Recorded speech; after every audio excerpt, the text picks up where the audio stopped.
Morning, everyone. Good afternoon, good evening, especially those at the other side of the world. There is no time and space between us. There is only this present moment, and we are one.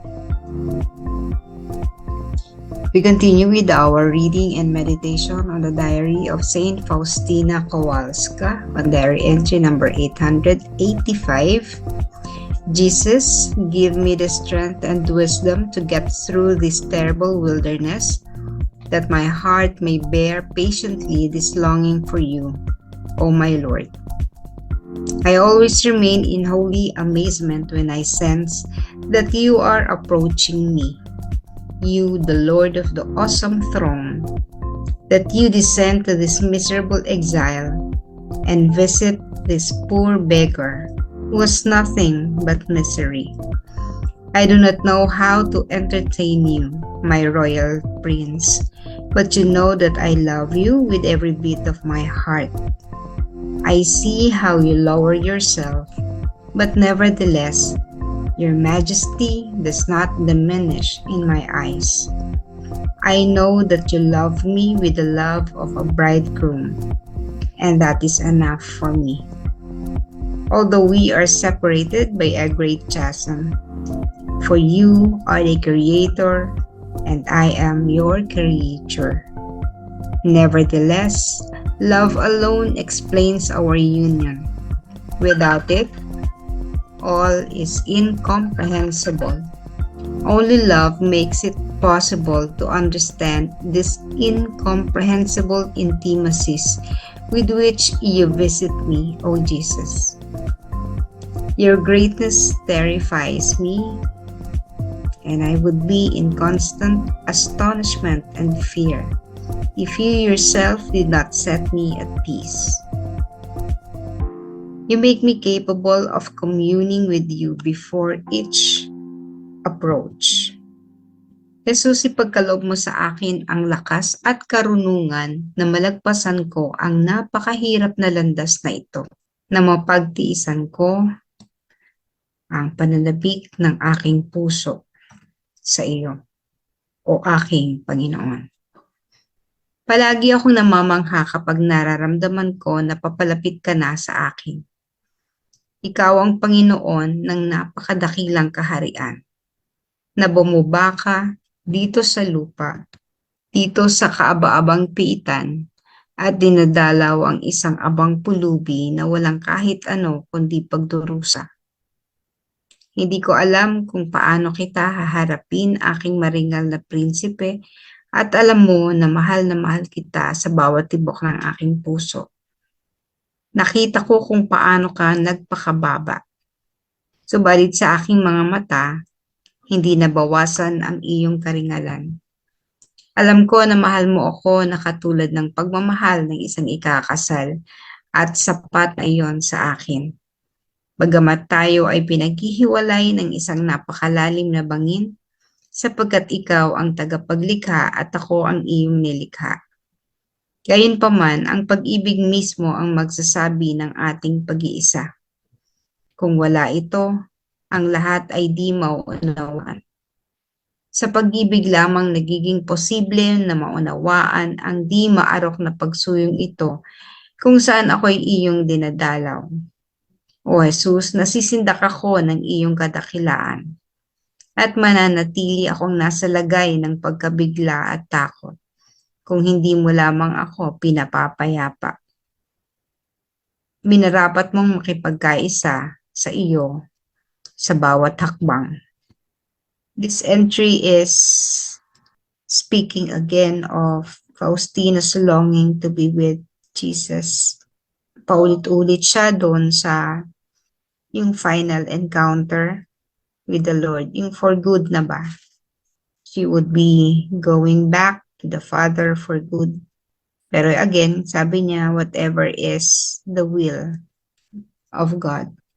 Sinasabi din niya dito yung kung papaano ang Panginoon ay nagpakababa mula sa kanyang trono, pababa dito sa atin.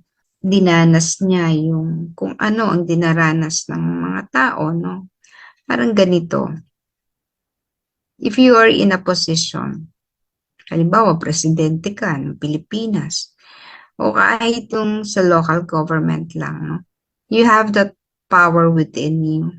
You have that power in your position. Pero kailangan mong bumaba. Kailangan mong maranasan kung ano yung naranasan ng constituents mo. Otherwise, yung mga promises mo during your campaign will not happen. Hindi mangyayari yung sangkaterba mong pangako na binibigay tuwing mag-e-eleksyon. Halos lahat, sasabihin mo just to get the support of the people. Kahit na empty yung mga promises mo, no? But that would be the test. Kung nandun ka, anong gagawin mo para sa kanila? Lagay ka nila doon kasi naniniwala sila na makakatulong ka sa kanila. Pero kahit nandun ka doon sa power na yon, kapag nanatili ka doon sa taas at hindi ka connected doon sa yung pinamumunuan, may disconnect, yung tawag natin, no, disconnect. Hindi mo malalaman kung anong mga dapat mong gawin, yung mga batas na kailangan mong ipatupad, no, or ordinances at the local level.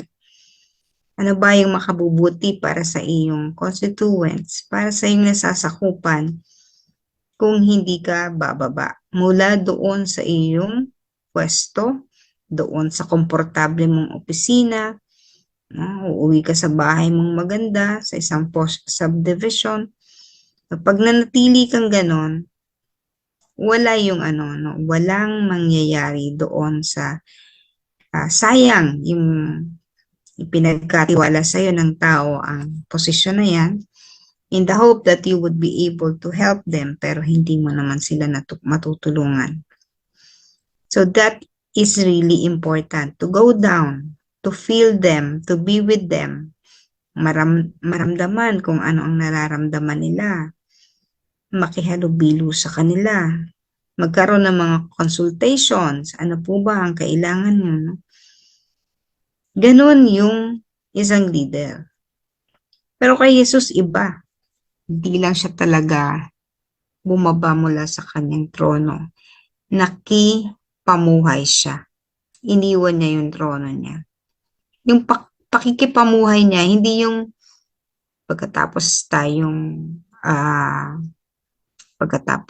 kausapin, babalik siya sa langit. Hindi ganun. Talagang for the rest of his life here on earth, he was with us. Naranasan niya yung buhay natin. Naranasan niya yung matulog sa kung saan-saan. Naranasan niya yung makahalubilo talaga yung mga tao pagaling ng sakit, no? So it was a concrete example of how a prince went down, no? Abasement, yung sinasabi ni Faustina na great abasement, lubos na pagpapakababa upang maging kaisa tayo. And with that experience, he was able to show to us that all things are possible if we would only have faith. Na pinakita din niya kung ano ang pwede nating marating. Ipinakita niya sa atin na may buhay pagkatapos ng kamatayan. Kinailangan niya na ipakita to, give an example. Kinailangan niya maging modelo para makita natin. Kaya yun yung pinipilit na gayahin ni Faustina. Although no one among us can equal all the offerings, all the sufferings, all of what the Lord had done for us. No one, walang makapapantay sa atin. We can only take part in His sufferings, no? By our small sufferings. Kahit na sabihin, hirap na hirap ka na, kahit na sabihin mo parang, even the apostles, nakita natin kung paano sila namatay. Most of them, kita natin na they were brutally killed or punished. Ganun, no? Hindi ordinary yung pagkamatay. Like Peter, no? Patiwarik siyang pinako. Patiwarik siyang namatay sa krus. So, Ano ba yun? Ibig sabihin ba nun, mas matindi yung hirap niya kaysa kay Jesus? Kasi si Jesus, kahit pa paano, no, nakatayo. Pero sa kanya, baliktad. Again, wala. Walang makapapantay sa paghihirap ng ating Panginoon. The number of flogs, no, yung hampas, palo na tinanggap niya, kahit pa sabihin mo na 100 yan kay Jesus, sa sa'yo 101, hindi pa din, no? Hindi pa rin ganon. No one can equal the sufferings that the Lord had done for us. And the purpose of his sufferings was again to save all of us, to redeem us. And again, it is all up to us whether we would save ourselves. Ginawa niya na yung lahat, nasa atin na kung paano natin ililigtas ang ating sarili. At bagamat ang sinasabi rin ni Faustina, although we are separated by a great chasm, no? May isang malalim na bangin na naghihiwalay sa atin sa Panginoon. Kasi magkaiba nga no? Andun siya, dito ako, no? Parang kanta, no? Doon ka, dito ako. Subalit kung may pagmamahal, maaabot natin siya. Yun yung magbe-bridge sa atin. Love will bridge us to our Lord.